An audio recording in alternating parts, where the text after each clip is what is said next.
Hey there, young man. See you a minute? Sure. Hey, Paul. It's all yours.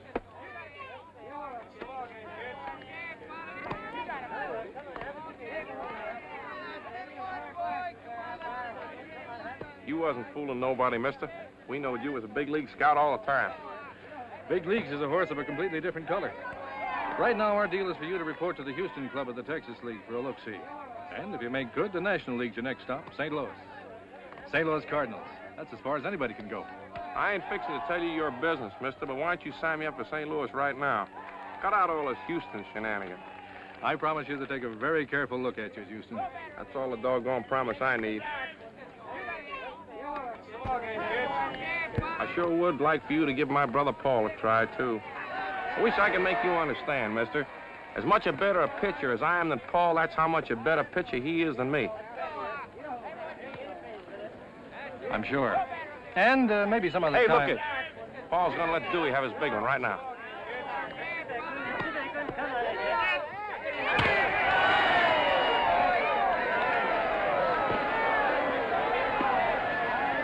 That was right careless of Paul. See you in Houston, Dean.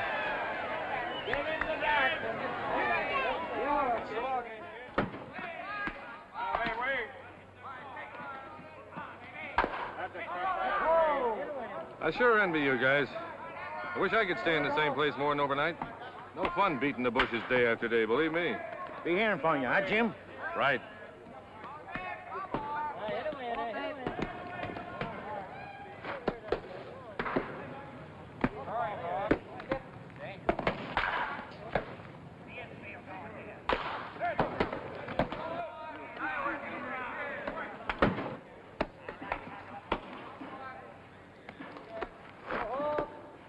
You know, if you'd follow through a mite faster with that shoulder, you'd get maybe twice as much steam back of that ball. A fella learned me that in Texarkana one time. Oh, Dean. How are you, Mr. Horst? You know, I've been aiming to say hello to you all morning, but they keep a fella so doggone busy around here. This guy you're teaching how to pitch. Nice fella. All he did was lead the Texas League in pitching last year. And him without a fastball. What do you know? How they been treating you? Oh, fine. Say, Mr. Horst, I was wondering, this number they gave me, 17, now it's going to keep on being my number after St. Louis sends for me, ain't it? Because it'd be a doggone shame to mix those folks up. Well, there's no rule about that. Except all I'd say is you have to make good with Houston first. Well, now, there's another thing I want to ask you about while it's about your brother Paul. I wrote you several times. How you people claim to be looking for pitches and don't recognize a man that can just... Well, look, we all make mistakes, Dean. You just have to forgive us. Well, I just hope you don't wind up with one of them American League clubs, because if Paul was to get in the World Series and win 4 games against the St. Louis Cardinals, you'd have an awful lot of explaining to do. You're forgetting something. Paul winning 4 games against St. Louis with you pitching for St. Louis? It'd be mighty close, no question of that. You're facing that ball pretty good today. Yeah, swinging where they're pitching it. Come out with the snow. I'm not throwing much this spring, but I'm going to do a lot of running. Say, Bill, don't forget I'm right with you. Yeah, well, hurry up. Kenny, I'll see you with Jack's at 8, right? Yeah. What happened? I didn't see the ball, I tell you. I lost it to the sun. Hey, how's Mabel? Is she still with the phone company? Yeah, I'm still giving out wrong numbers. I sure hope Jackson makes out with the card. Yeah, he's a good hustler.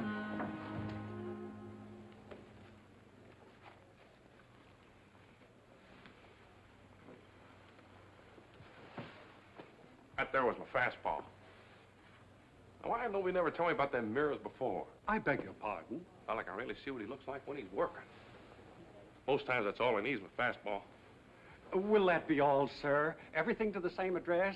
Haberdashery and shoes and Sucker suit? missed that one a foot. Could I have your name, Mr. Dean. Jerome Herman Dean. Mrs. Berger's boarding house, 38 Mesa Street. Have you a charge account, Mr. Yeah, I Dean? want the whole thing charged to the Houston Baseball Club. I'm their best pitcher. Only any day I'm moving up to St. Louis Cardinals. I wonder if you'd mind talking to our credit department. Mr. Dean. I don't mind talking to nobody. The elevator operator will direct you. I'm certain everything will be quite in order. It sure was quite in order. All them shirts, socks, ties, and a brand new suit.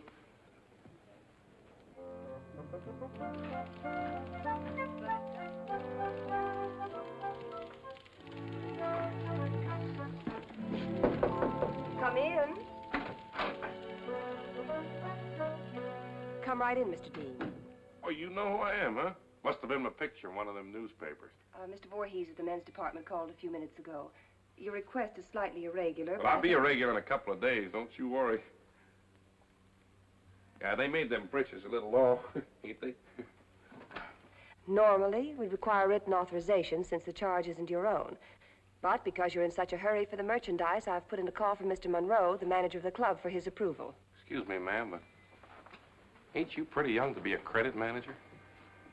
It's the custom of this office, Mr. Dean, for the credit manager to ask the questions and the customer to... But just this once, for your information, I'm not the credit manager. Mr. Gallagher, the regular credit manager, is on his vacation, and I'm taking his place until... Okay, so now we know Mr. Gallagher's name, and you know mine, Jerome Herman Dean. What's yours? Pat Nash. Well, it's nice. Pat. Patricia. My parents were sort of hoping for a boy, I think. They sure got a wrong number. Hello? Oh, yes, Mr. Monroe. This is the Houston Emporium. I have a Jerome Herman Dean in my office, and he claims he's a pitcher with Not claims, is a pitcher. He's purchased merchandise here in the amount of $137.64 and asks that it be charged to the club. Well, thank you very much. Certainly. He wants to talk to you. I figured you wouldn't watch a star pitcher running around here looking like some freak or scarecrow or something, so I... You know, you're 2 hours late. You know, I just had to walk a half a mile and climb 2 flights of stairs to okay that trousseau you're buying. Huh? Oh, I don't mind okaying the money. You figure to be around here for a couple of weeks anyway until the hitters start getting back in the groove. Now get right over here, do you hear me?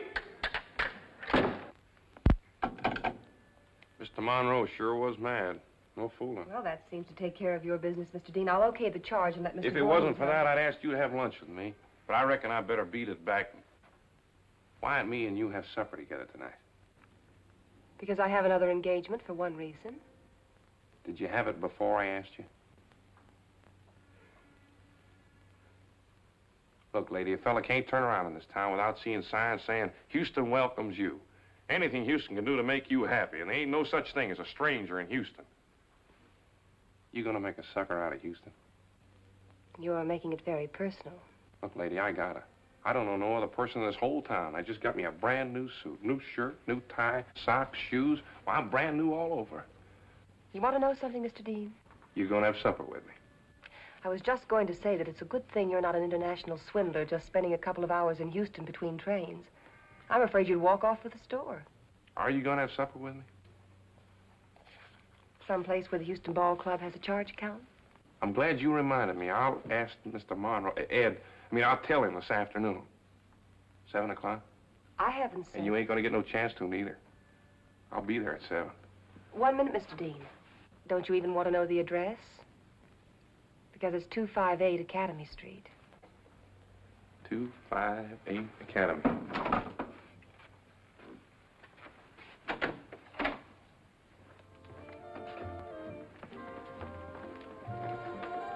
Mr. Monroe said I should come here. Said he figured if I was going to have a couple of drinks, I should go someplace where you could be sure about the liquor. Guess what he don't know don't hurt him none. I don't drink.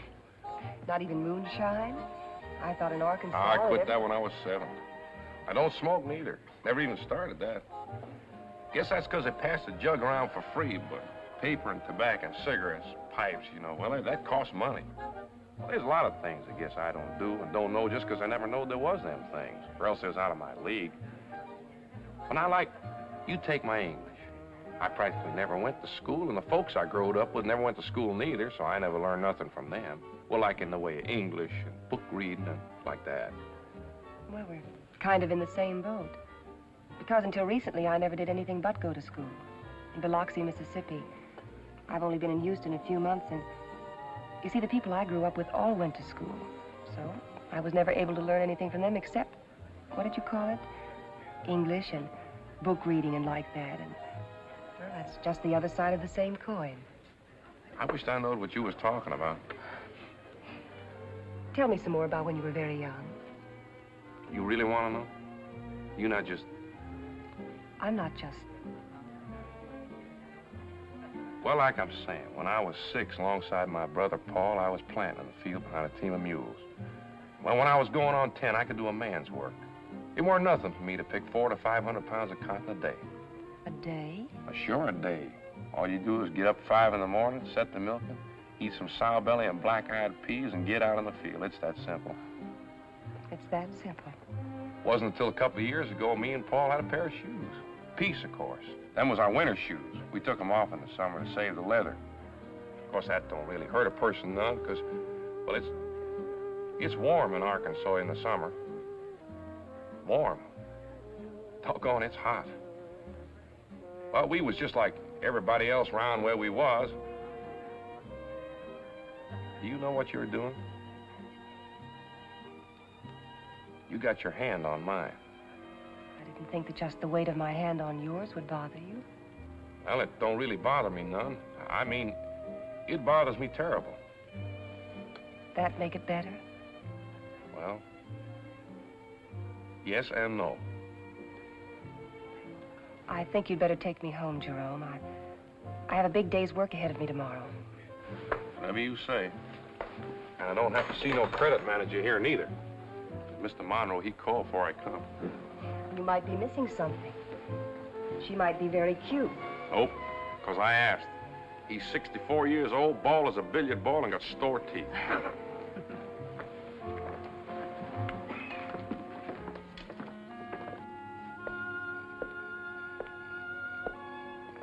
I've had a very pleasant evening. Same here. Only I sure am sorry about tomorrow night. Tomorrow night, I don't quite understand. Well, they's having one of them Chamber of Commerce smokers, and the whole team has to go. Supposed to be there around 6:30, so it wouldn't even work out for me and you to have supper together first. I guess I should have told you earlier, but, well, I was afraid it'd spoil your evening. But don't you worry none. I'll make sure to make it the next night. From now on, there ain't gonna be no more Chamber of Commerces, nor Lions, nor Rotaries, nor nothing. Me and you is having supper together every night. Ball player ain't no slave.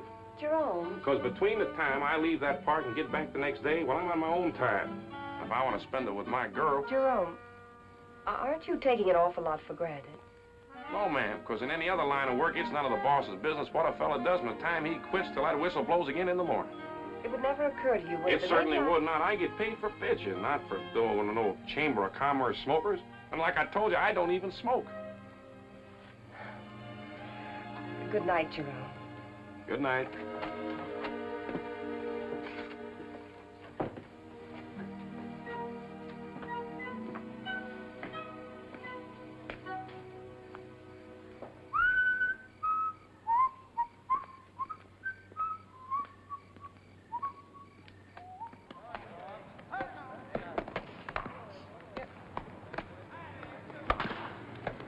You're not getting tired, are you? How can a fella get tired playing ball? Well, you better call it a day just the same. Whatever you say, Mr. Monroe. I told you to call me Ed. I forgot again, didn't I? Well, now, you see, I got me a friend back in River Creek named Ed Halliday. And, well, it may take me a couple of days. See, first time I ever knowed two Eds. I got a solution for you. Till you get it all straightened out, just call me Ed and this other fella, Mr. Halliday. Oh, I've known Ed Halliday all my life. I couldn't call him mister. Would you get over to the clubhouse and get dressed and get back to your boarding house and get a good night's sleep like I told you? Okay, Mr. Ed. Ain't it been a wonderful day?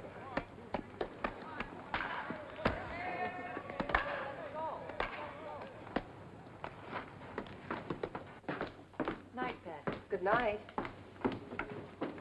Hi, Pat. You wasn't in, so I decided to wait. I figured you was probably... Well, they sprang a new one on me today, so I beat it over here just as fast as I could. I can't pick you up at your house at 7 like we arranged. We're going to have an early supper, because I got to get to bed by 9. I promised Mr. Monroe... There, I forgot again. He told me I should call him Ed. Jerome. And that Chamber of Commerce, that weren't no fun at all. A lot of guys speaking speeches and smoking cigars, telling me how they used to watch Christy Mathewson and Roger Bresnahan. Well, I'd have much rather been with you. Just a minute, Jerome. Thank you very much about you'd rather have been with me. But we might as well get something straight. You just said that we arranged for you to pick me up at my house at 7. But we didn't arrange. You arranged. You also arranged we would have supper last night. And it was only because the Chamber of Commerce... Well, I have something to say about whom I have supper with and when. Well, now, I told you nobody never learned me no manners. I guess I've been kind of unpolite. So I'm asking you right now, why don't me and you have supper together tonight? Only it's got to be someplace right around here because I got to get back to Mrs. Berger's and hit the hay early. Well, thank you very much, but I have another appointment for supper. You haven't. Well, now I'm real disappointed. But if you promised some girlfriend you was going to eat with her, well, I guess there's nothing I can do about it. Only you got to be out the ballpark tomorrow. You see, that's why I got to get to bed early. We're playing an exhibition game against them Chicago White Sox, and I'm pitching. Starting pitcher. Mr. Monroe, Ed, he talked like he was doing me a favor when he told me about it. Pitching against the Chicago White Sox? Well, that's pretty important, isn't it? Ed says. He keeps telling me it ain't usually to start nobody in a game against a big league club what ain't only been up as little a while as I've been, but on account I'm in better shape. Well, I'll murder them White Sox. Now, you and your girlfriend is going to see... Wait a minute. You eating supper with a fella tonight? Going steady with this guy? That isn't any of your business, is it? You are or you ain't? I are and I ain't. Does that answer your question? And I've got to go home now, if you don't mind. Well, I'll walk you over the bus. This fella, you known him a long time? You can walk me over the bus if you'd like, but we won't discuss this fellow anymore. If you don't mind, Jerome. Okay. And I really will be at the game tomorrow. And I'm sure I'll be very proud of you. Win or lose? Lose? You know something, Pat? You got a doggone good sense of humor.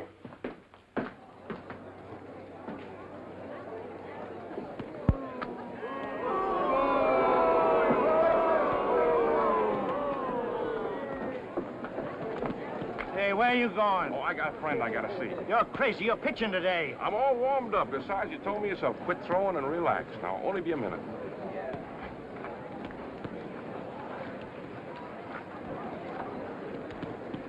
Jerome. Hi, Pat.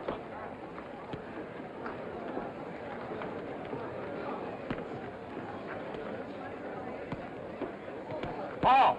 Paul! Hi, Jay. Why'd you let me know you was coming, Paul? I'd have met you. I only made up my mind all of a sudden, so I got Mr. Joplin to figure out the buses for me, and Mrs. Joplin, she fixed me up some chow. I'm sure glad to see you, Paul. I've been watching them White Sox at batting practice, Jay. Some of them fellas... Them fellas are just Logansbury Dam, Oklahoma to me, Paul. Every one of them. Only got Chicago on a shirt.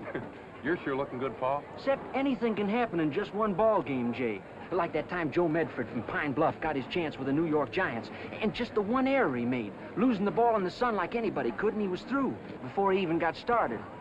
You just gotta beat them fellas today, Jay. I'm gonna, Paul. Now, don't worry. I'm gonna. I'll be pulling for you. By rights, I shouldn't have left my job. I gotta be going back on the midnight bus. But there wasn't gonna be nothing keeping me from seeing this game. I sure wish you could stay, Paul. There's a girl I met the other day. Chicago, Carroll and Monette. For Houston, Dean and Matthews. It sure sounds great. For Houston, Dean and Matthews. Come on, Paul. The Houston Buffs are now taking the field.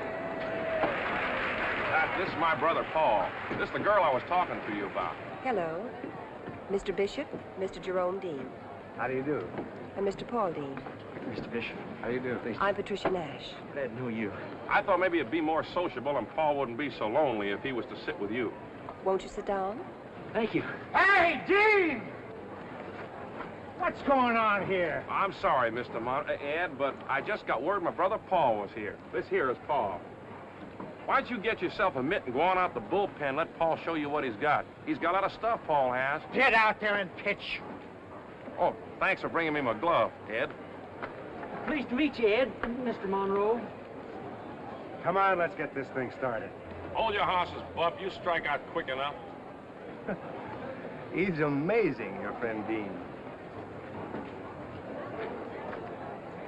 Ain't you Tommy Alexander, the one that tell me kills a high, fast ball inside? Come on, pusher, throw the ball. Because that's just what I'm throwing you, mister. High, fast, and inside. Just to keep the both of us honest. Come on. Steve, right?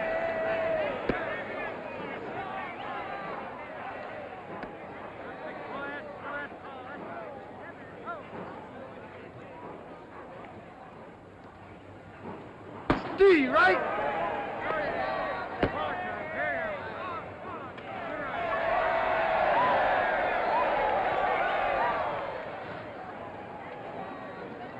Got a pretty safe lead now, I'd say.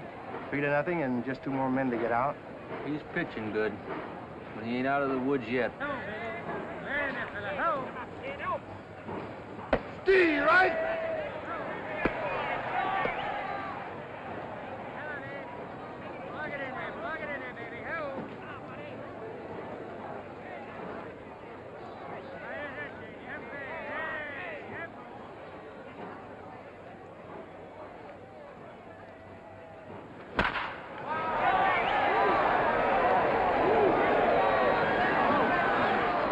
Certainly leaned on that one. Don't let it bother you none, Jimmy. Don't let it bother you none.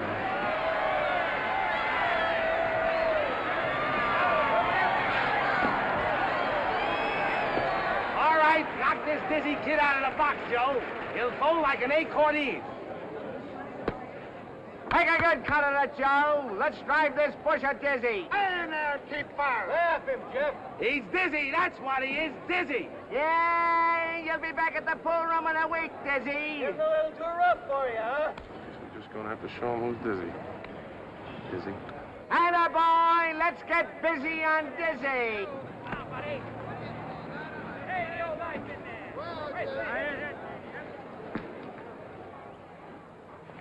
D, right? Duck when you throw, Dizzy, or he'll cut you in half.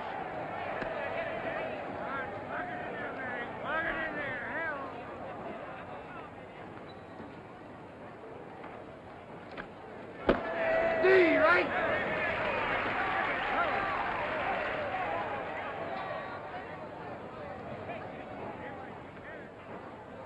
D, right? Out.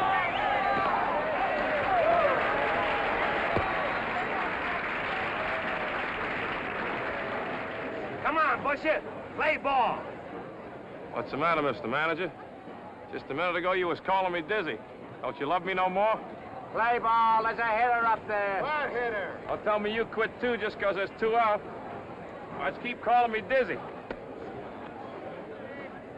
Plug it in there, baby. Ho! Ah, buddy. Hey, you don't like it.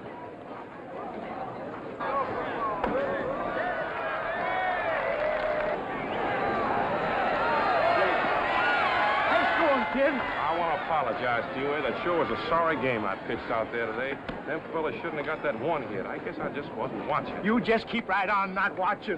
Say, would you mind telling me again about that shoulder disc? Sure, I'll lose anytime. Of course, didn't use it myself in the game today. Never needed it. You done great, Jay. Thanks, Paul. Congratulations, Mr. Dean. Thanks. I was in Dallas the other day, and down there they tell me they may prove to be pretty tough on you fellas this year. They got some new I players. don't figure to be around this league long enough to know, Mr. Bishop. Figure to be with the St. Louis Cardinals in just a couple of weeks. Oh, well, nice to have seen you. Let's Nice go, to Pat. see you. Congratulations again, Jerome. Thanks, Pat. Bye. Goodbye, Paul. Bye. Come on, Paul. Paul. Oh, glad I met you, Miss Nash. You too, Mr. Bishop. All right.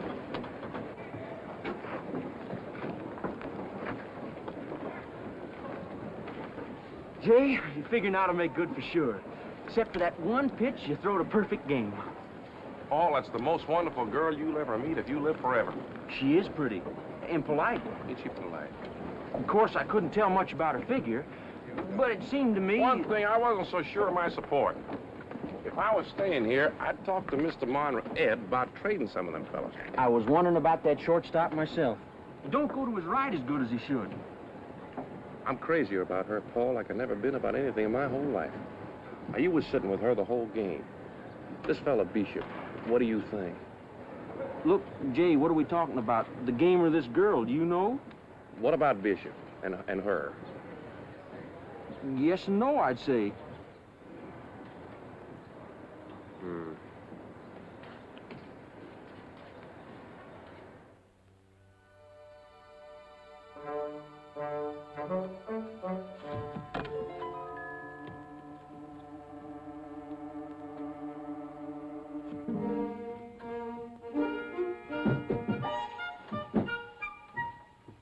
Jerome, what do you think you're doing? You got any idea how hard it is to get the end of a ladder here in Houston? One fella started to call the police. You stay right where you are. You must be crazy. I am. About you. But you know that, didn't you? And you asked me what did I think I was doing here, didn't you? Well, I'll tell you. I come here to get you to elope. Elope? Yeah, I wouldn't be in no such hurry, except that I'm a little worried about that fella Bishop. You don't love him, I know that. You do? Yeah, 'cause me and Paul talked it over and we decided. But if you keep on seeing him and not seeing me, well, and especially if the Cardinals send for me, well, that would mean I'd have to live in St. Louis, and, well, he'd be right here in Houston. Well, that's mostly what me and Paul talked about all evening.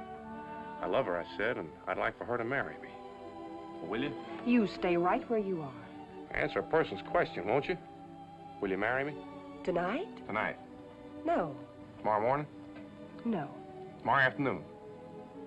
Tomorrow afternoon? I never make dates that far ahead. Look, Pat, I aim to be polite and friendly 'cause I love you.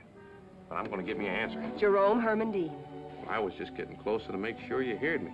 Tell you the truth, don't have to get no closer 'cause, well, probably you wouldn't know, but I've been runner-up in the hog calling contest in Lucas, Arkansas the last 3 years. Don't you dare raise your voice. Will you marry me tomorrow afternoon? Well, I don't know.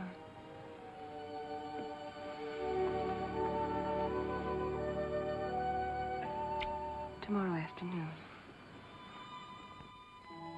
We talked to Mr. Ed, me and Paul did over in the clubhouse. And he said that if he didn't have a full player limit right now, why, he'd take a chance. Said he thought he'd get Paul to try out with St. Joe, Missouri. We told him what we thought about trying out with St. Joe, Missouri. It's the St. Louis Cardinals or nothing for the both of us. Why, if I didn't figure Houston was the same as the Cardinals... Dizzy. Huh? Is that all you've got on your mind, what a good pitcher Paul is? Well, now, you know better than that. Do I? Well, I know what you're wanting me to say. How much I love you, how terrible I love you. Well, I do love you. Just that much and just that terrible. And you know what? I already asked Mrs. Berger over at the boarding house, could I have a double room instead of a single? You didn't. I sure did. Because when Paul says a thing's going to happen, it happens. Ain't this just the most wonderful day ever was? Jerome, if the wedding chapel's on Market Street, aren't you going in the wrong direction? But I got to stop by the ballpark a minute. There's something that... Well, it's a surprise for you.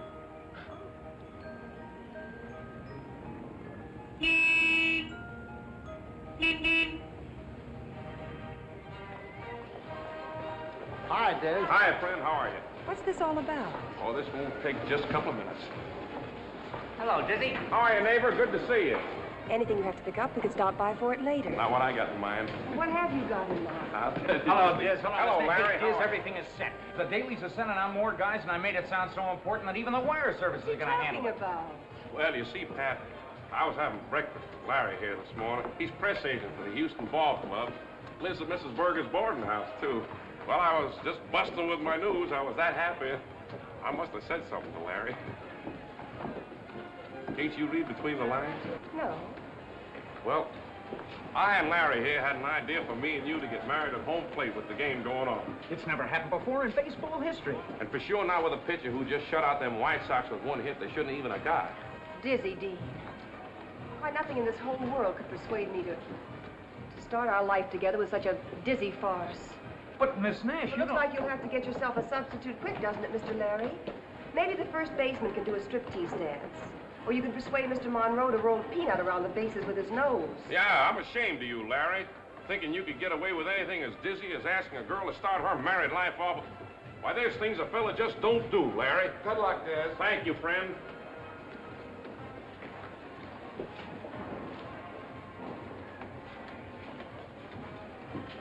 Sure hate to disappoint all them fans.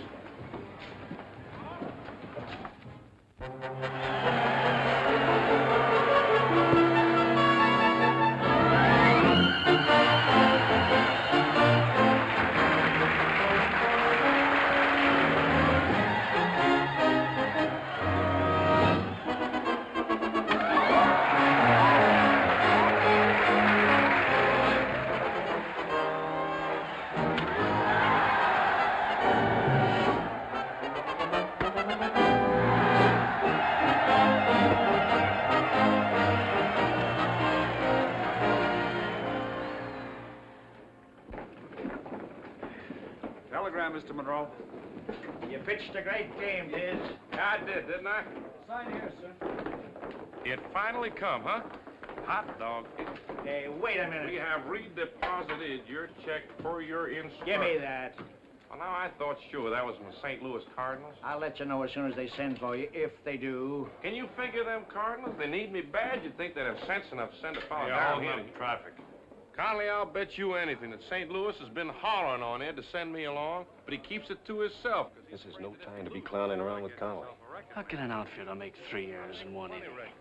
I already got me most strikeouts for 10 consecutive games, and I'd have pitched me a shutout today if it hadn't been for them 3 errors that... Mighty classy haircut you got there, Conley. Where'd you get it? So there I am, full of charm, if you ask me.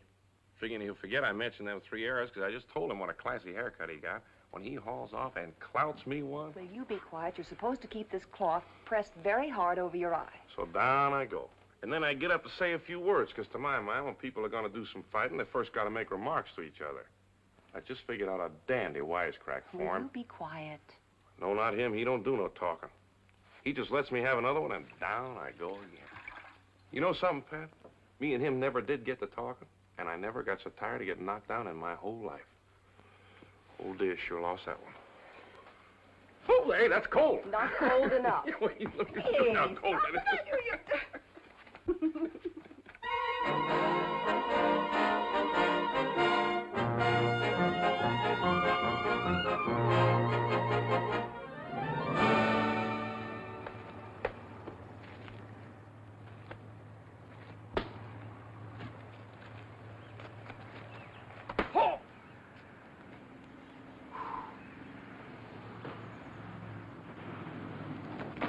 I still got time to field me a couple of bunts, Paul. Herbie, you can be like you're playing first.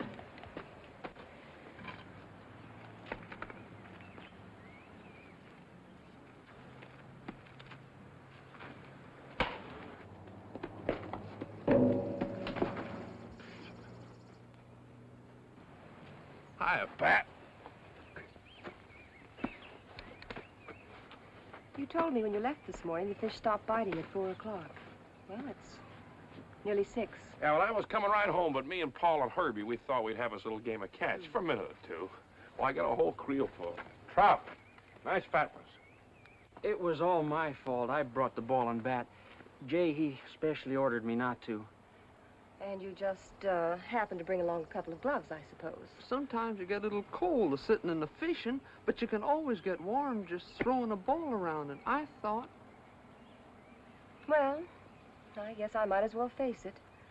I'm married to a Huckleberry Finn. All his playmates are Huckleberry Finns, too.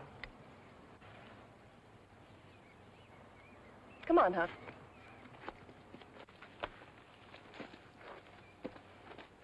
You gotta work tomorrow, huh? And a good thing, too, I think, Jay. She's mad. Oh, no, she couldn't be mad on me and you, never, Paul. She knows she comes first with us. And baseball. Oh, of course, baseball. Wait a minute, Pat.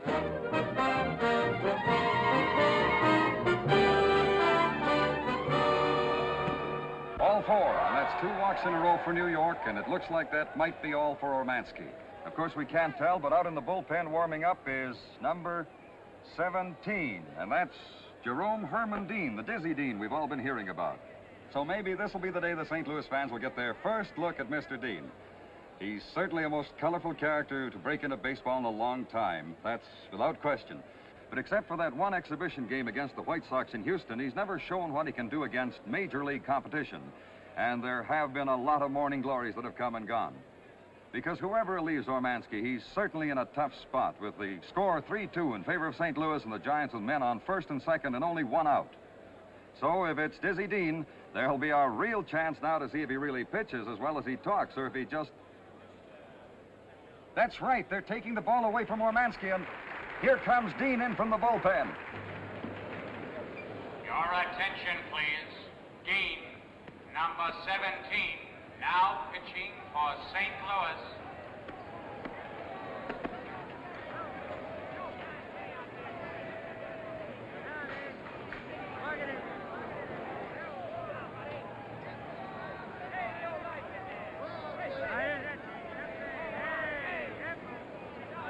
Dizzy is now on the mound, and he...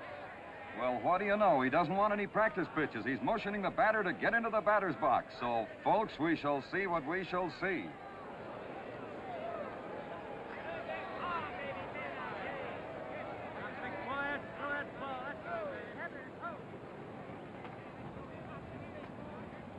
Here comes the pitch.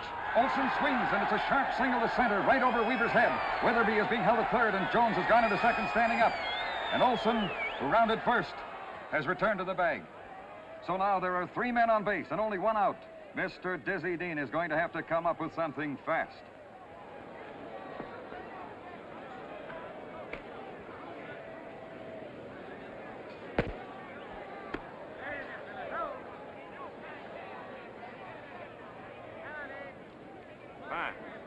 Hi. Dizzy's calling time. Wants to talk it over with the catcher.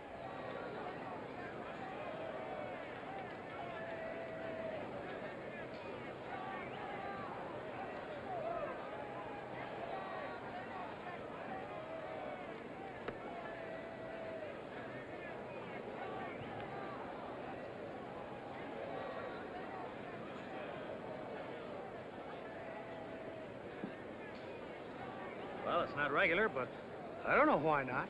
Billy.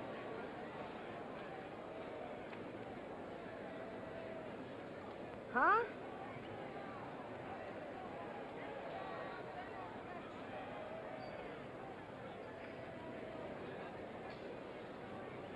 Dizzy said for you not to worry, Mrs. Dean. The ball just slumped. Slumped. Thanks, Billy.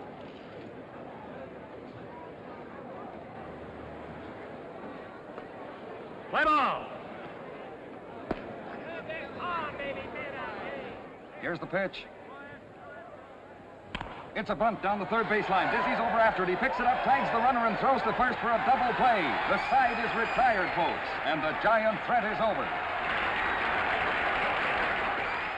Right now, there's one more thing. Where were you born and when? What'd you say? I said, for part of my story, where were you born? What day? Holdenville, Oklahoma, August the 22nd, 1911. About 4 in the morning. Well, much obliged, Dizzy. Hey, I almost forgot. When were you born? January 16th, 1911. Lucas, Arkansas. Thanks, Dizzy. All ball players talk as freely as you do, Diz. I'd be a lot happier. Me and the Brooklyn Eagle. Thanks. I'll be seeing you. Oh, by the way, Diz, where were you born? Biloxi, Mississippi, October 12, 1911.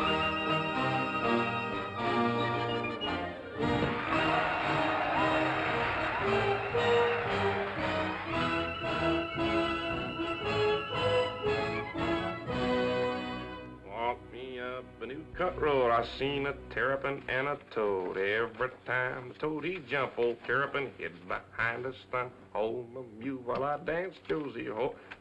Hello, supervisor. This here is Dizzy Dean. Well, now you're kidding. You mean you really well, never mind. Look, I've been to bat with 3 operators, and it seems to me I ain't been unreasonable. No, I don't want you to string no telephone line out into no cotton field. I maybe had me an idea like something like that before, but I give it up. Now, what I want now is for you to get hold of Ed Halliday. He's in charge of your River Creek branch, and well, that'll be fine. I'll be right there awaiting. Thank you very much. What now? She says they ain't been paying me no mind anyhow. They've been trying to get hold of Ed Halliday, only his office has been closed for lunch. But as soon as he gets back... Ain't it just wonderful, Pat? Just the most wonderful thing that ever happened. Say, Roy Stockton in the Post-Dispatch called me a zany the other night. What's a zany? A zany is a pitcher that was born in Lucas, Arkansas, January 16th, 1911, and in Holdenville, Oklahoma, August 22nd, 1911, and Biloxi, Mississippi, October 12th, 1911. Well, now, them 3 fellas all wanted exclusive stories, and I wanted to give them a break. And that Biloxi, I just threw that in to make you happy. Thank you very much. Hello. Oh, hello, Ed. Ed, beat it out that cotton patch where Paul's a-working and tell him the good news and let me know what he says right away. What? Oh, I forgot to tell you, yeah. The Cardinals, they're sending Paul a contract. They want him to start pitching for him next spring. No. He don't have to ask Mr. Morgan to hold his job for him. Listen, a fella that figures to pitch in every World Series every fall for the St. Louis Cardinals from now on, well, he can forget about chopping cotton.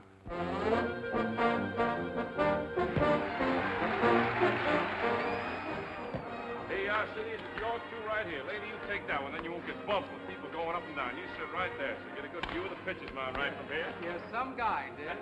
Hey, Paul, don't give that box 311 to nobody. Keep saving it for a friend of Mr. Ricky's. Right. Right. Here you are, sir, right here.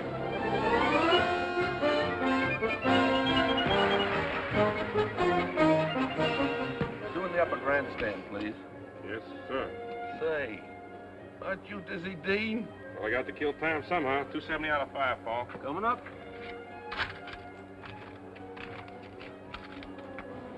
Thank you. There you are, sir. You two, Deans, the guy gets his money's worth before he even gets in the grandstand. Nice fellow.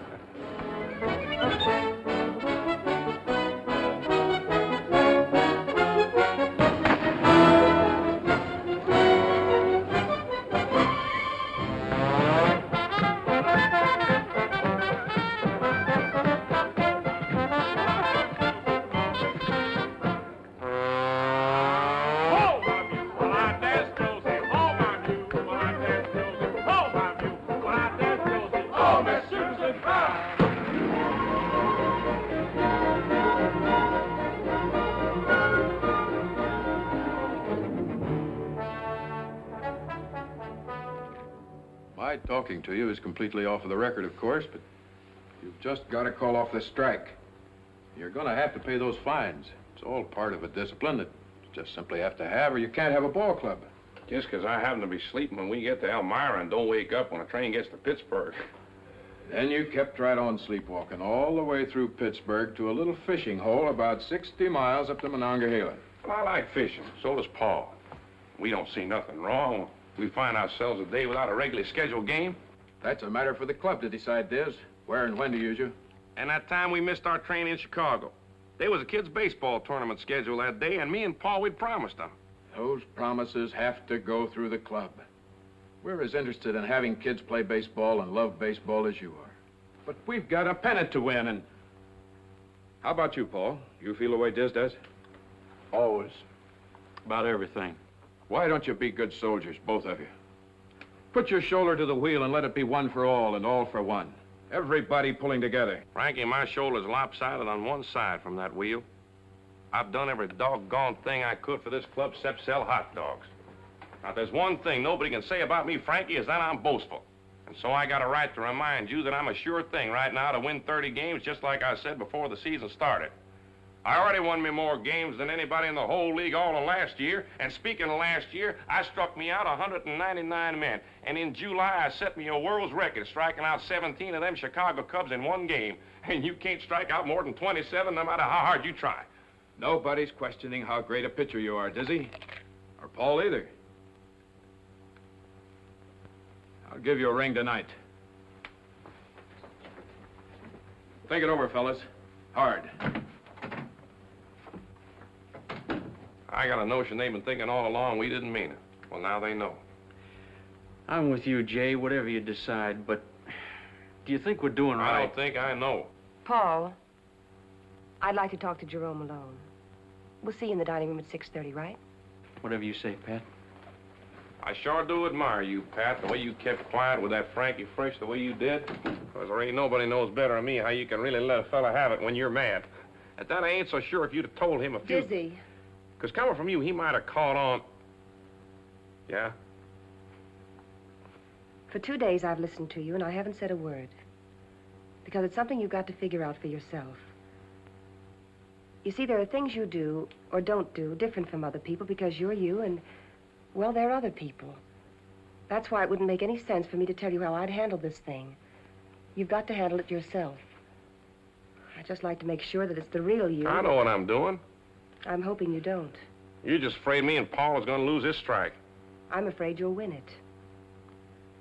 I'm afraid you'll keep on with your notion that anything that seems to you like a good idea at the moment, well, like a child stealing cookies 5 minutes before dinner just because he's alone in the kitchen and, well, you just can't always have things the way you want them. Things happen that, well, that you have to adjust yourself to and that you haven't the power to change. Unless you insist on twisting and bending and forcing everything out of its natural shape just so that you can... Well, even then, most of the time, it doesn't work out. Well, this here's going to work out. Last thing in this world I ever thought you'd do, Pat, was to quit on me.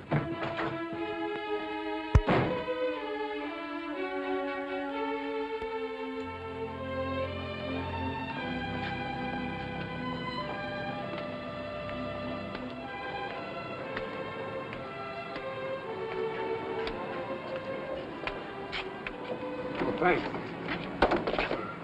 Thanks again.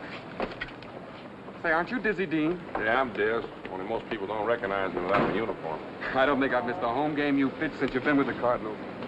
It is quite some fancy doodads you got in there. Well, you see, I've had to make certain adjustments. I was lucky enough to be able to afford these gadgets. Of course, I haven't been able to lick getting in and out of the car completely yet, but I will. Sure must be tough. Not as tough as pitching to Bill Terry, I'll bet. Well, I only get him 4 or 5 times a season. Well, I do get in and out of this thing a little oftener than that every day. Okay, I ain't doing nothing this afternoon. Why don't I drive around with you? We could chew the fat. And you can help me in and out, you mean, don't you? I'd be delighted. Thanks.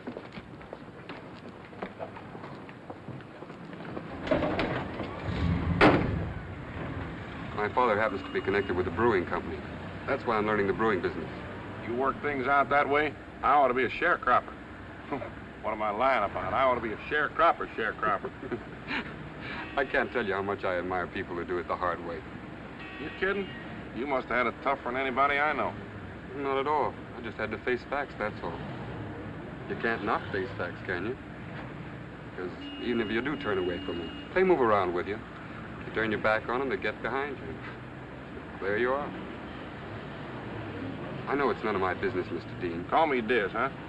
Diz. I'm a great Cardinal fan, and... Well, is it really true you're on strike against the club, you and your brother? There was a piece in the paper last night. I guess I didn't want to believe it. Yeah, we're on kind of strike, me and Paul. If you'd like, I'd be glad to talk to my father. He could probably organize a committee and see that you get the proper backing and support from the fans. Why'd you want to go and do that for? Because I know whatever you're doing, you and your brother, you've thought it out and it's the right thing. You know you've helped me with my exercises, don't you? Huh? My therapy, I mean. I took my doctor to the game one day, and he said that just the body English I use trying to help you out in every pitch you throw. I can get along without half an hour of massage every morning. We can go now. What's so hard to understand what I'm saying, Paul? We calling the strike off. Yeah, but what am I going to tell the reporters, Jay? Just what I said. That you just can't keep on doing what seems to you to be a good idea at the moment.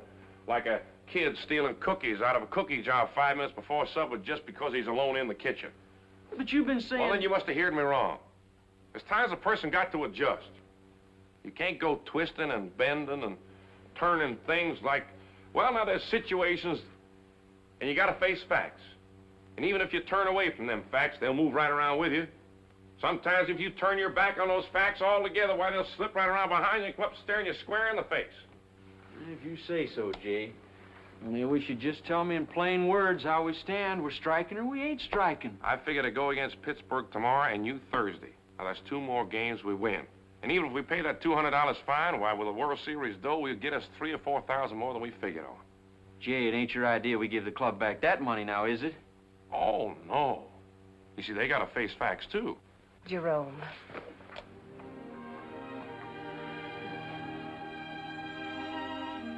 I tell you what, Paul. Why don't you meet us in the dining room about 6:30? Yeah, the way things happen around here, seems like the only thing I'm sure of is I'm eating with you and Pat at 6:30. If I am.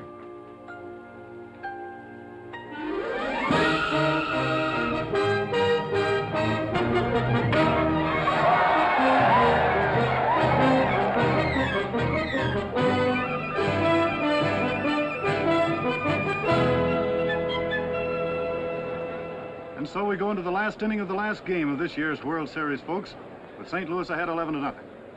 It's an anticlimax, no question of that, but it has been a bitterly contested series with the teams even-steven at 3 games apiece until today.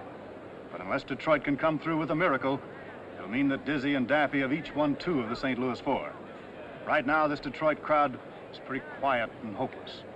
They seem to sense that with Dizzy Dean at the top of his form, there's very little chance for that miracle. It's been a great series. He's quite a boy, that Diz. What makes you say boy, Johnny? Just an expression. You know.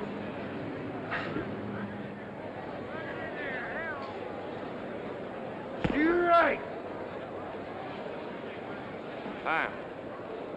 Dizzy's called for time. The catcher's going out to meet it. I still don't understand. What do they say to each other, the pitcher and the catcher? Some kind of strategy. Sometimes they're afraid the other team is stealing their signals. So you know that double-barrel shotgun you said your uncle wanted to sell? I was wondering if you could get him to ship it to me in Lucas, Arkansas. I could let him know in 24 hours, do I like it or don't I? I was afraid you might get dressed and beat out of the locker room after the game before I get a chance to talk to you. Sure, Diz. Looks like they talked it over and decided to pitch to the guy. You know everything, don't you, Eddie? I wished I knowed what to do about Paul. He ain't never acted like this in all the years that I know him. That's all the years that there is. You really oughtn't to be angry with him just because he doesn't want to go duck hunting with you. It's not a I can't figure what's so important he's got to do that he'd know about a week ahead of time. He's been acting mysterious ever since we got back. He can't go fishing, he can't play ball, Darn, he that's can't... the third stitch I've dropped on this row already. This slings. Pat, why don't me and you go on over to Little Rock tomorrow and look up one of them real doctors? Now, I know it's probably nothing, except I don't like to see you slip and hurt yourself I all don't the slip time. and hurt myself. It's just that It's just that in St. Louis, you slipped and got your whole shoulder all black and blue. In September, the day I shut out the Cubs 4-0. And here, the day before yesterday, I come back from fishing, find your whole arm in a sling. You slip and bump your elbow that bad. Now, why don't me and you go on over to Little Rock and see one of them real doctors? I'm all right, I tell you.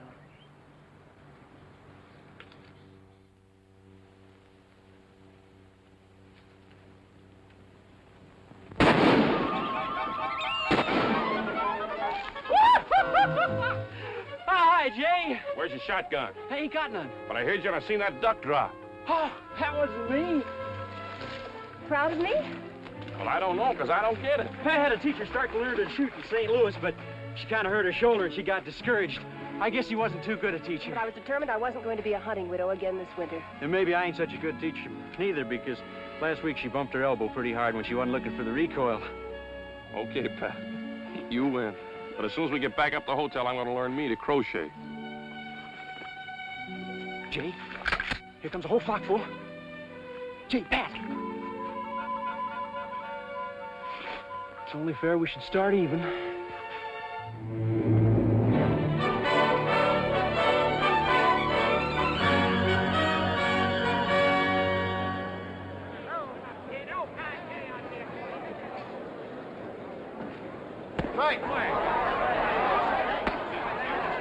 There's 2 away with nobody on, and it's 2 balls and 2 strikes on Evans.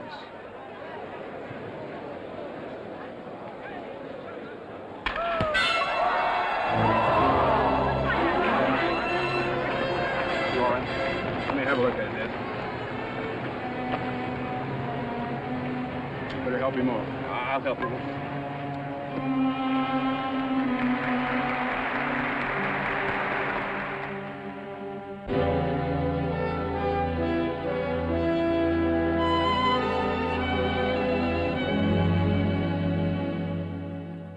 The club thinks I'll be spending the day with my arm in one of them diathermy machines.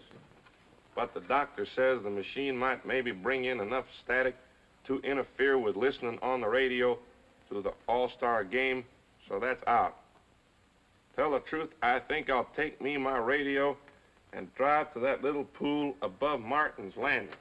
You know where I mean, where the creek hits them rocks from all directions at once, and you get a feeling there's probably some trout hanging around don't even know yet fishing is legal in Missouri. What kind of fly do you imagine he's using for those trout? I ain't so sure I liked it better when you didn't know nothing about fishing. The club leaving me behind this trip east to give my arm a rest has also given me a good chance to do a little thinking. And the way I figure now, if my arm don't get better pretty quick, I'm going to get out of baseball and see if I can't buy in on that sawmill back in Russellville. So please give my love to Pat. And don't you let them American leaguers get even one hit off of you. You hear, Jay? Your loving bro, Paul. Well, now, who does he think he's fooling? Get out of baseball. Fellow what can remember being out there pitching himself a game every couple of days, he can't forget about baseball. There are other things when the time comes. Buying in on a sawmill in Russellville? Fella pitched a no-hit game against Brooklyn. Well, Paul ain't gonna never learn from me. I'm on to him. He wants to pretend he don't mind. I'll keep on pretending I don't mind he don't mind.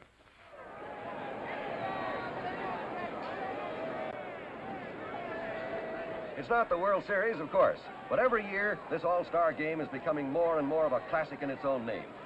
For 2 scoreless innings now, the crowd here at Griffith Stadium has been just as tense and alert as if it really were a World Series game. And no wonder, with Red Rolfe, Lou Gehrig, Joe DiMaggio, Joe Cronin, and Phil Dickey, to name just a few, in there for the American League. And Paul Wainer, Ducky Medwick, Johnny Mize, and Gabby Hartnett in the National League lineup, to say nothing of Dizzy Dean himself pitching. Now, here we are, folks, with that dog chased off the field, ready to play ball again. 2 out. Next batter's coming to the plate for the American Leaguers.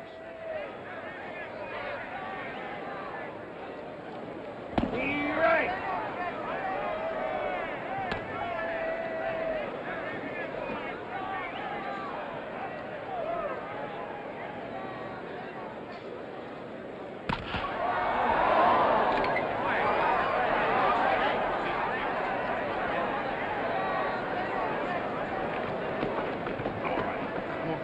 Sorry, Diz. You hadn't even ought to hit it. It was all mine.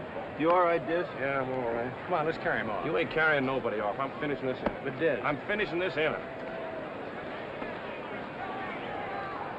We've just had word that Dean's injury is not serious and that he will continue to pitch for the National League All-Stars.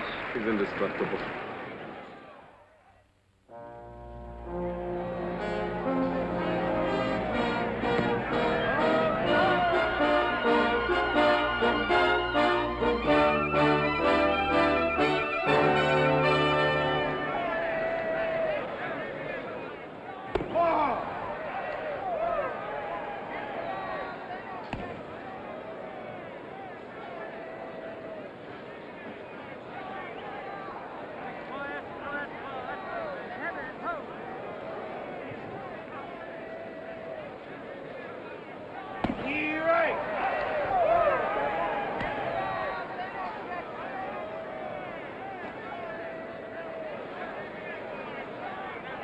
Well, looks like Diz is undecided about something.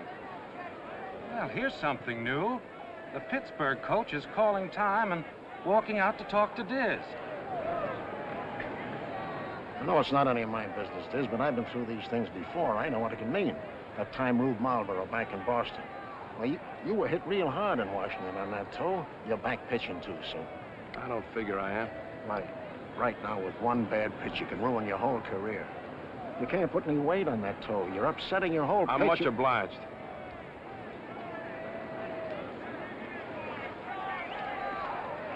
Play ball.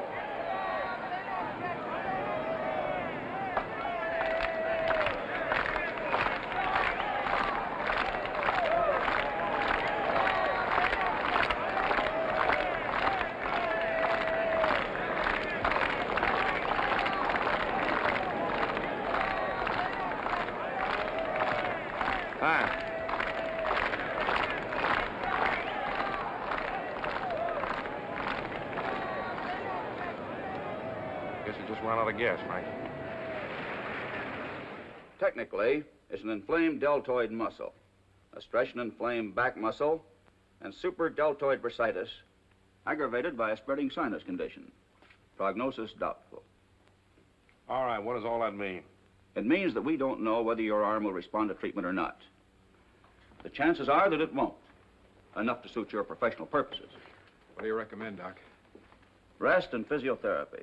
As you know, Mr. Frisch, there's a great deal we don't understand when a pitcher's arm goes. I get it. He just can't pitch no more. Well, I'm going to pitch. And I'm going to pitch just as long as I can put on a uniform. You promised you wouldn't get excited. I promised I'd listen quiet. You people talk a little more sense around here and tell me what I could do so I could keep on pitching like I always been. But you can't expect me to stand here and take it when you tell me my arm is gone, because it ain't gone. Jerome will do everything we can.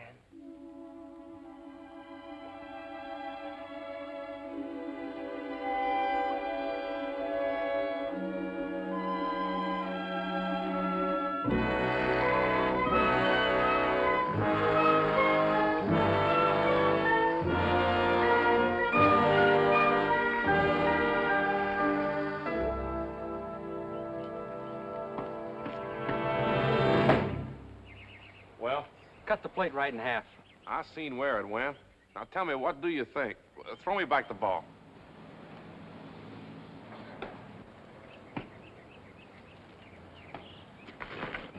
Strike.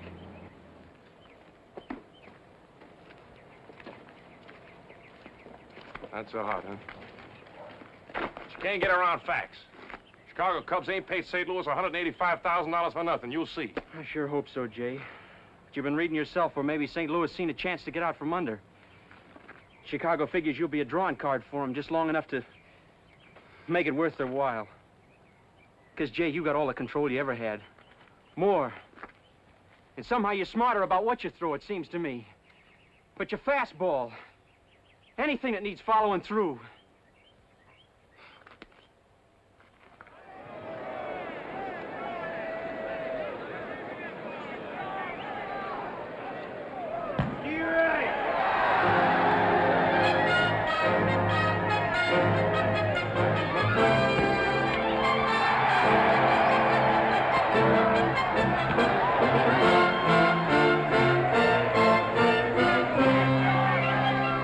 Drama, folks. I'm not sure, but what this second game of the 1938 World Series may not turn out to be one of the greatest games in World Series history. For here we are at the top half of the fourth inning, and Chicago's leading the Yankees 3-2. And Dizzy Dean, with nothing but a glove and a prayer. That's all he's got left. Except he's Dizzy Dean, setting those Yankees down like the Dizzy Dean he used to be. Crosetti, Roth, Henrik, DiMaggio, Gehrig, and Dickey. You'd have a mighty tough time right now persuading them he's not the old Dizzy Dean.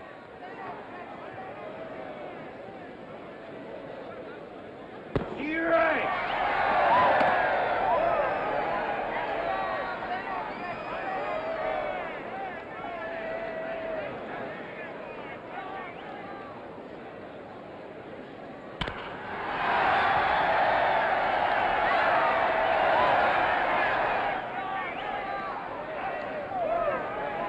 Well, here we are at the top half of the eighth inning. Gordon on first, 2 out, Frankie Crosetti at the plate. Just imagine, Dizzy Dean, the old master, has only 4 more men to put out to win himself a ball game from the New York Yankees.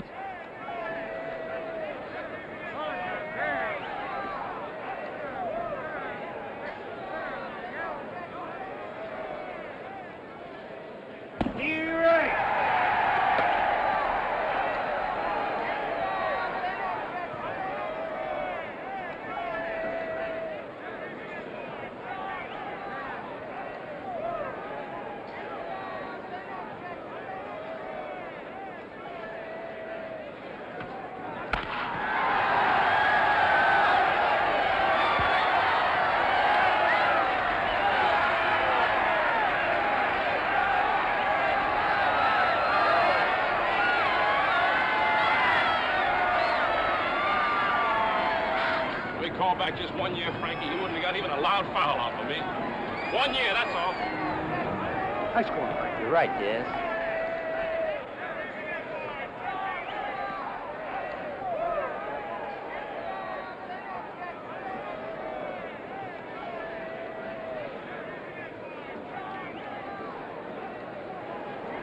Your attention, please.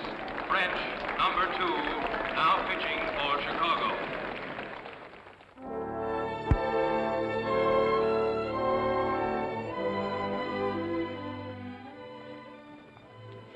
Feels a little strange, don't it, Diz? Back in the old Texas League? Well, now, why don't you come right out and ask me? Does it bother me none to be back here in the minor leagues for a spell? Well, I'll tell you, Freddie, not the least little bit. A couple of months of this good, hot Tulsa sunshine, I'll be going right back to Cubs. Besides, I figure I might just pitch you fellas right into a pennant.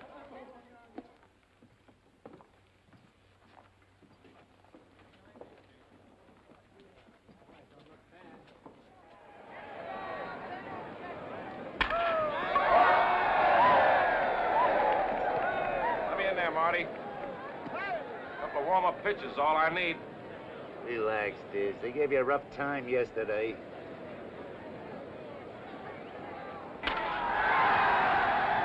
Dennis. Yeah, Marty. Get out there and loosen up.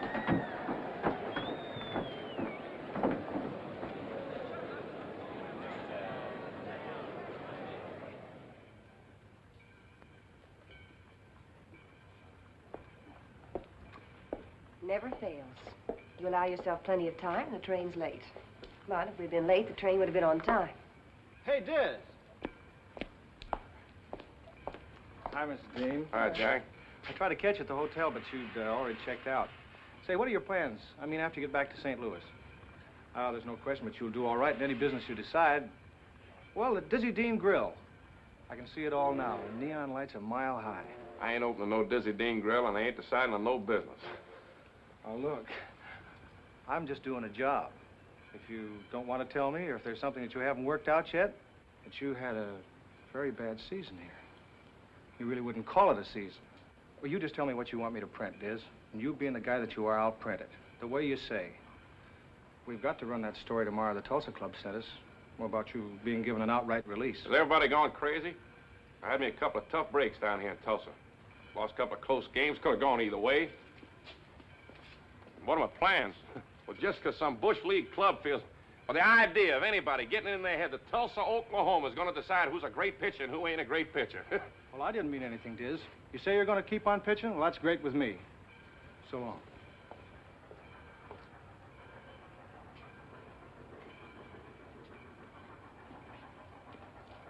Hi. You want to know something, Pat? It's a doggone good thing for you that we're going home. Ever since you've been down here, you've been nervous and jumped up and kind of tensy. Ready to fly off the handle, the slightest thing. Yes, sir. The sooner we get back to St. Louis, the better. Ain't no question of that.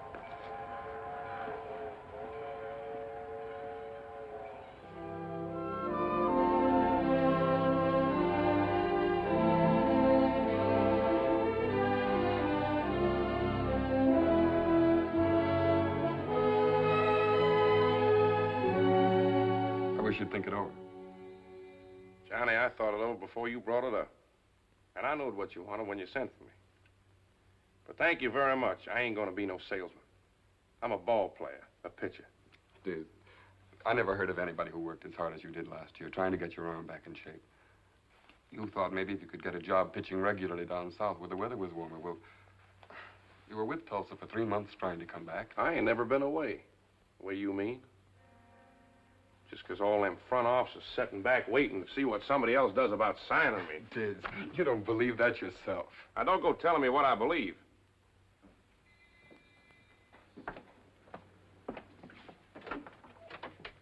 And don't ever forget, I'm still Dizzy Dean.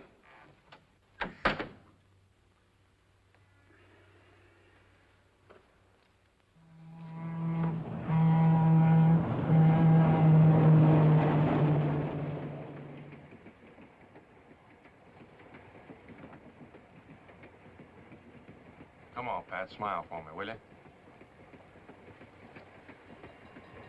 Oh, now, I don't like it for you to be mad at me. That's just it. You get an idea that all you have to do is decide what you like, and we go all the way to Detroit to discuss Mr. Preston's offer, and then you decide that you wouldn't like to stay for one day to think it over. Well, now, Bill Preston's been a friend of mine for a lot of years. That's why I went to Detroit. He could have come to St. Louis just as easy, of course. But what was there to think over? Huh? Head of the Public Relations Department of Bill Preston Sporting Goods Company? No, thank you. Don't you understand, Pat? I just can't spend the rest of my life behind no desk. Well, you can't spend the rest of your life in high school either. Now I can't figure you out at all. I never went to no high school, you know that. You want me to read you off a list of guys that was through? Only somebody had sense enough to see it weren't so, and they went back to work and had some of the best years of their lives. Why, there's so many, I hardly know where to begin. Not pitchers. Yeah, pitchers. Not when their arms went dead, 100% dead. It is, it's a fact, and you gotta buy it. I just don't want to talk about it no more. Okay. I guess I can stand another beer. You want another ginger ale? Oh, I'll have me a little straight whiskey, and bring me the bottle, I'll pour my own. Yes, sir. You been drinking? You know everything. You and Pat. You tell me. You been telling me everything else?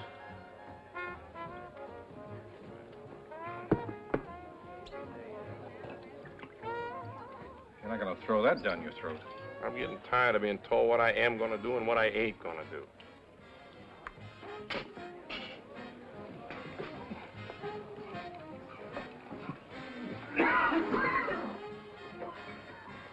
Wasn't that Dizzy, Dean? If you ever ask him directly, make that isn't, not wasn't, if you know what's good for you.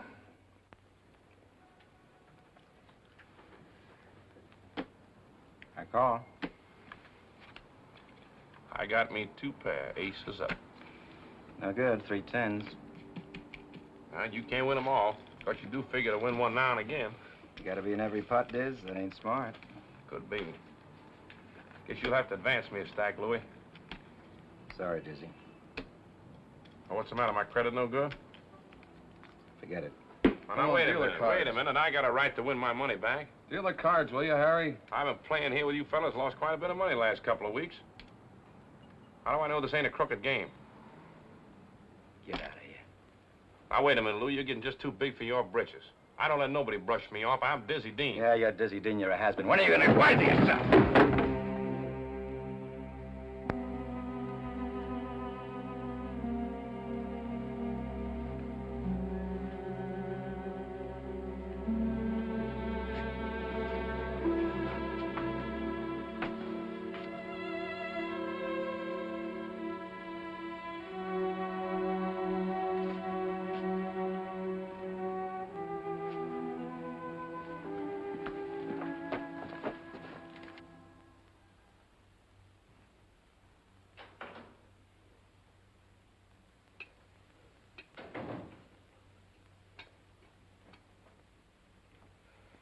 I'd have waited, but I wasn't sure what time. There's orange juice and fresh coffee, and I can have your eggs. Well, no, I had breakfast at the Turkish bath. Sure sorry about phoning you, waking you so late. You didn't awaken me. But it didn't seem to make much sense coming home in the middle of the night. I had to find me an all-night drugstore to get this here court plaster. That's perfectly all right. I might have a cup of coffee at that. You all dressed up or something? You look mighty stylish, too, if you ask me.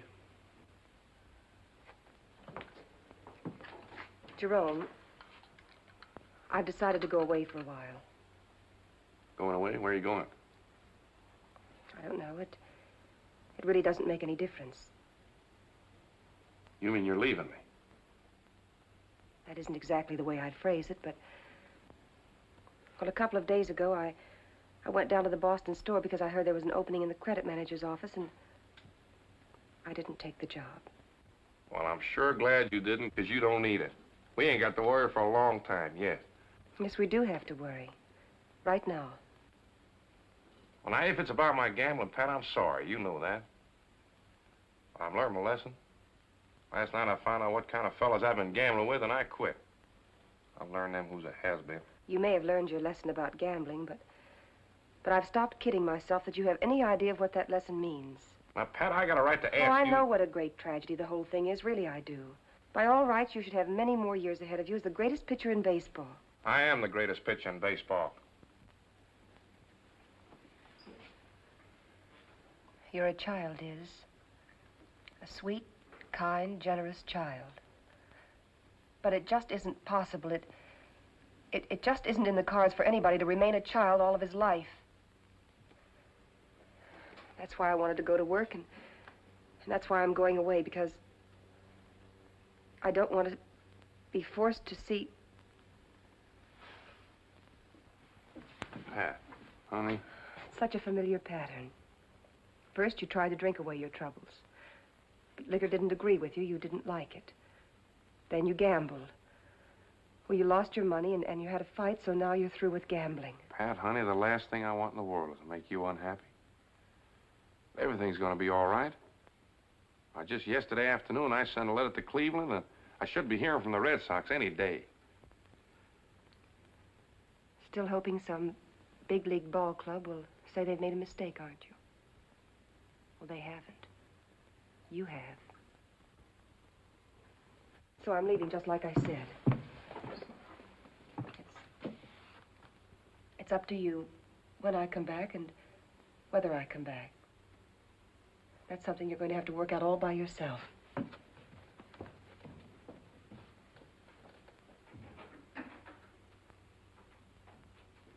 Haney is talking to Walsh, and I guess he's going to let him stay in the game. Haney is now leaving the mound, and Burroughs is stepping into the batter's box. Them Browns sure is getting a licking. First and second. And, Well, Johnny, that's just how it is. I'm willing to take any kind of a job, anything. I just got to prove that I can put you on a route on the north side right away. It won't be easy, but... Oh, excuse me. You wanted me to remind you about wiring those people in Lexington, Pop. Thanks, Johnny. To begin with, we'll team you with Joe Meredith. He ought to be getting back from lunch any time now. This announcer of ours annoy you as much as he does me. When I think of the dough we pay that guy. Ain't nobody annoy me when they talk about baseball. Of course, this fella, he ain't awful good, that's fact. I know Burroughs was going to hit into that double play. He was letting Walsh get ahead of him. I ain't going to talk about baseball no more. That's all behind me. That's over with. From now on, I'm going to be the best doggone salesman St. Louis ever seen. You just give me a couple of weeks. I wouldn't be surprised if he decided. Would you mind turning that guy off? Not at all. As a matter of fact, I promised my father. Father feels, and, well, so do I, that it's possible for somebody to make baseball as exciting and colorful on the radio as it really is. Now, I was wondering if some Broadway comedian...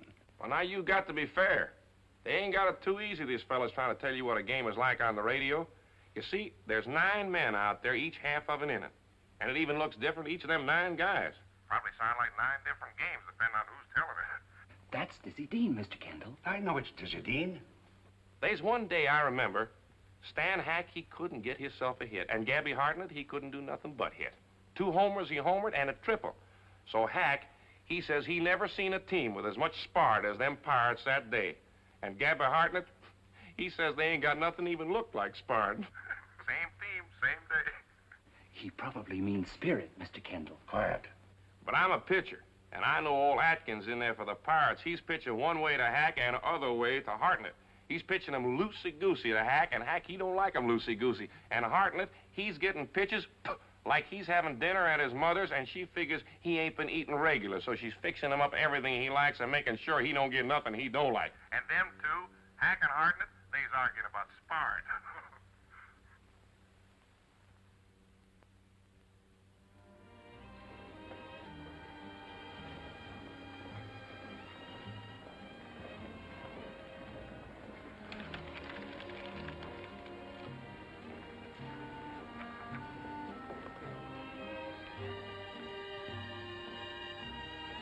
Go back, Jeff, and tell the sheriff Dirty Jim and his gang are headed for the Rio Grande. I aim to head them off at the Big Pass. You're not...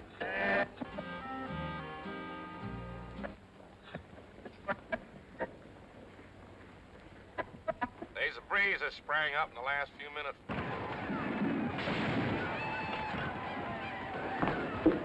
Excuse me. And it looks like the left-handy hitters is going to have it going for them. Speaking of left-handy hitters, there was only 2 kinds of hitters ever bothered me when I was in there, else I'd still be pitching. And that was left-handy hitters and right-handy hitters. They both of them can be mighty troublesome to a pitcher. And there they go off with the pitch, running like hens eloping. Looks like a hit and run. Only Georgie McQuinn, he only caught part of the ball, and it was the wrong part. And there it goes, ricketing off the dugout fence for a foul, and the runners are going back to their respectable bases. And so it's McQuinn still up at bat for the Brownies. Georgie always reminds me in that batter's box like I remind myself of me when I was pitching. Very confidential at all times. Last time Georgie got on base, he might have scored on Hefner's single if he'd have slud, but he didn't, and he was out by a heifer step. Well, what do you know? Georgie swung and slapped the breeze. Chances are now they'll give him something not too good, unless they figure that's what he's figuring. But then, he might be figuring they're figuring that's what he's figuring.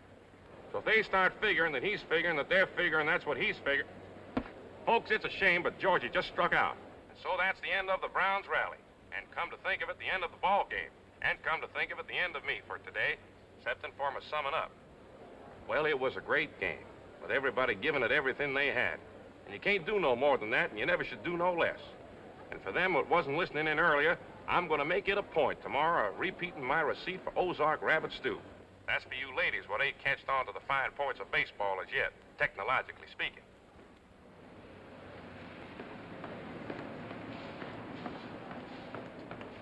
Sign my book, will you, Mr. Dizzy? Hey, my regards to Joe Hannah. Now, wait a minute. You kids hold your horses just a couple minutes. Old schoolboy Roby, I just won his 16th this afternoon. Hey, Greenberg, you know those 2 homers? That's 39 for the season. Hey, you kids wait right here. He'll be right along. Well, all right. Jimmy went down to the Travel Bureau and picked up your ticket for St. Louis, Mrs. Dean. I'm sure you'll find it all right. Thank you very much. I don't know whether you saw this piece in the Sporting News. I was reading it a little while ago and thought you might be interested.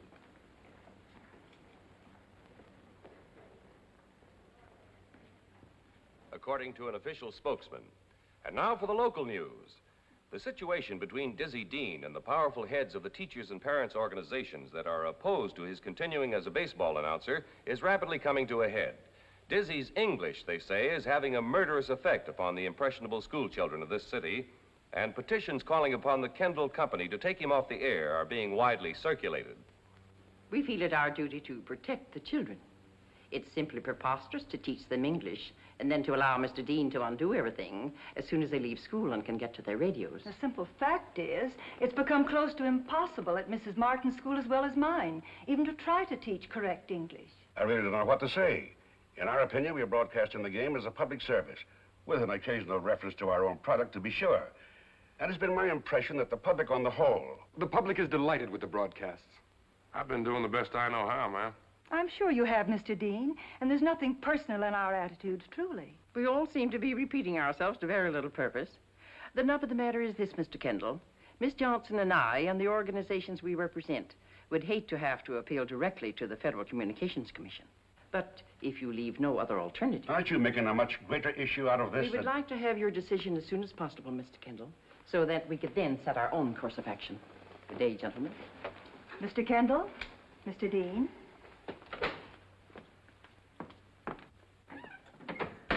There's no sense in fooling ourselves. We're in a tough spot. They could make a lot of trouble for us. And frankly, I have the question of goodwill to consider. Pop, Diz already has a greater following than any other baseball broadcaster in America, and I don't think it's fair. I know, and that's just why. I don't see any other way out of this, Diz, than to leave it up to you. You've got to decide. I wished I know what was right to decide. I wished... Be all right if I let you know in a day or two, Mr. Kendall? There's no rush about it. And whatever your decision is, we'll stand right behind it.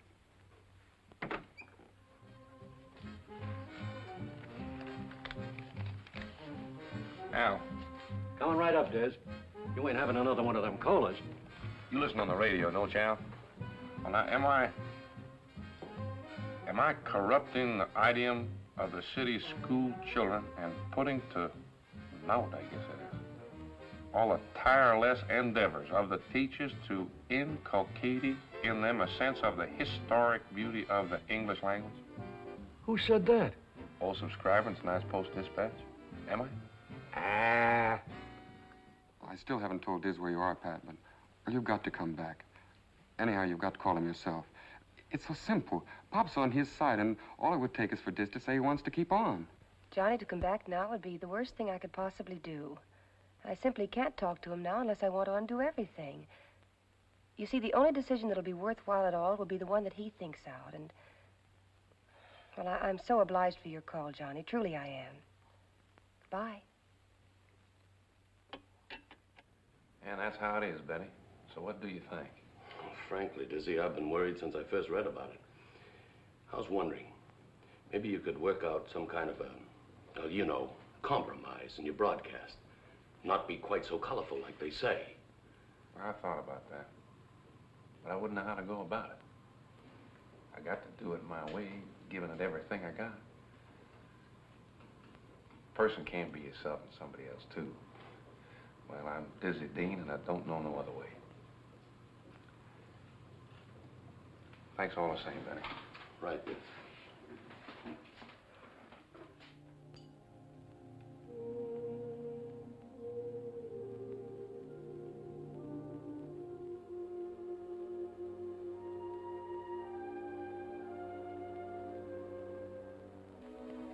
Dizzy will be right back, as always, to sum up the highlights of the game for you. We've had enough evidence through your letters and telephone calls that this is really one of the high spots of the day for you. So I'll make my message very brief. This broadcast is coming to you through the facilities of station KWK. Folks, I'm going to pass my summing up for today, if you don't mind, because I've made up my mind that this is my last broadcast, and I'd like to use the time to clear up a couple of things, especially to any of you kids that might be listening in. There's been some teachers saying that I've been learning bad English to the kids of St. Louis. Me, I never thought I was doing nothing except telling how a ball game was happening play by play. Well, now it turns out that I'm setting you kids a bad example in the way I talk. Well, get this straight. It ain't smart to talk the way I talk, and I wouldn't talk the way I talk if I could talk any other way. But I never had no education. But you're getting one, and so the thing to do is for you to talk educated. No question of that. Because education is the best thing in the world. I wish that I had more of it. Well, I wish that I had any of it. But you see, I had to quit school in the 3rd grade and get out chopping cotton for a living. But that was just the breaks of the game as far as I was concerned. Believe me, I'd like to have kept on with this job. But if it's true I'm hurting you kids, well, I'm tickled to go. Because I never wanted to hurt nobody. And so, there you are. Only there's one thing I'd like for you to remember. That is, every time you're up at bat, give it everything you got. And be sure to tag all the bases all the time. And now, this Dizzy Dean signing off for the last time. So long.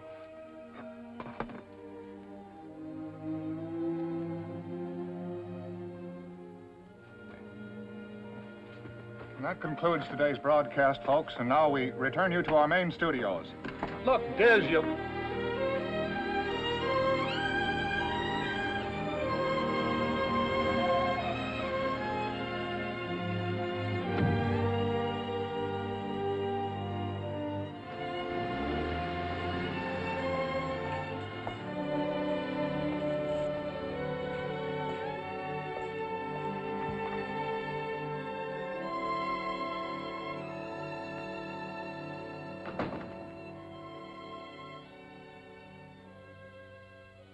Jerome?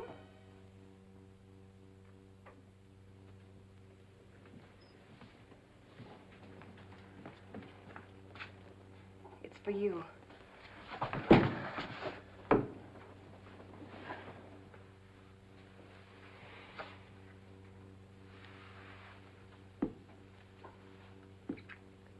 It's for you.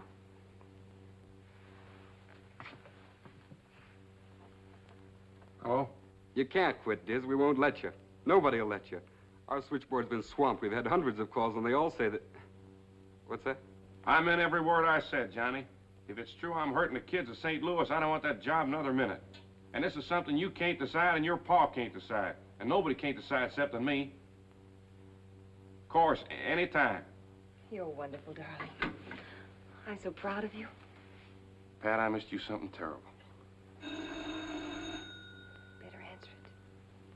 Well, if that's Johnny calling back, I'm going to make it real plain to him this time. Hello. Mr. Dean, this is Miss Johnson. Our entire committee heard your farewell broadcast this afternoon. We discussed the issue at great length, and after due deliberation, we decided to... What she wants to say, Mr. Dean, is that we're ashamed of ourselves. We'll keep teaching the children English, and you keep on learning them baseball. Okay, Dizzy? Okay, Miss Martin, thank you a lot. That was that principal from East St. Louis that's been after me. They want us to keep on broadcasting.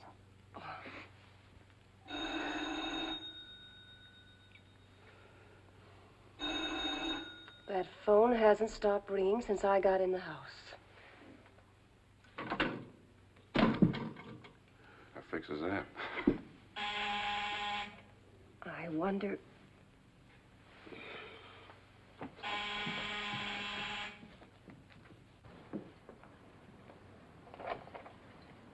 Hi, Miss Dean. Hello, Roscoe. We didn't know you were back. We were wondering, you see.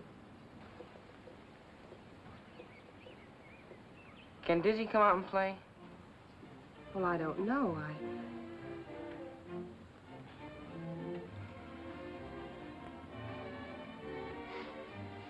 Out with you.